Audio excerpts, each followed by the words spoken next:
যে পোশাক করেছে এই পোশাক আমাদেরও পছন্দ হয়নি।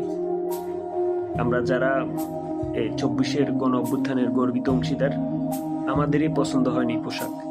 আর পোশাক পরিবর্তন খুব বেশি জরুরি ছিল না। জরুরি ছিল আগে তাদের মন মানসিকতা চেঞ্জ করা এবং তাদেরকে পুনরায় শপথ পাঠ করা। এমন শপথ পাঠ করাতে হবে যাতে তারা কোনো অকারেন্স অথবা কোনো করাপশন করতে গেলে ওই শপথের কথা মনে পড়ে।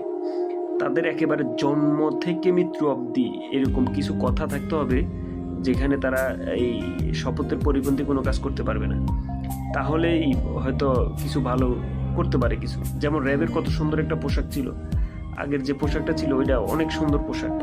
পোশাকের সাথে তাদের যে ক্ষমতা অথবা যারা করাপশন করত তাদের কাছে যে তাদের মূর্তিও মানে একটা আতঙ্কের একটা পোশাক ছিল, এটা এখন নাই।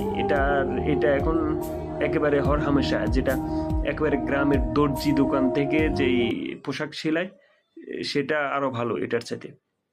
তা আমি বলতে চাই যে পোশাক পরিবর্তন না করে তাদের মন মানসিকতা পরিবর্তন করা হোক এবং তাদের আচার আচরণ এবং তাদের যেই নিয়ম কানুন, পুলিশের, র্যাবের এবং আনসারের যে বৈশিষ্ট্য সেটি তাদেরকে আবার ফড়িয়ে বুঝিয়ে পুনরুজ্জীবিত করা হোক তাদের মন মানসিকতাকে। তারপর প্রিয়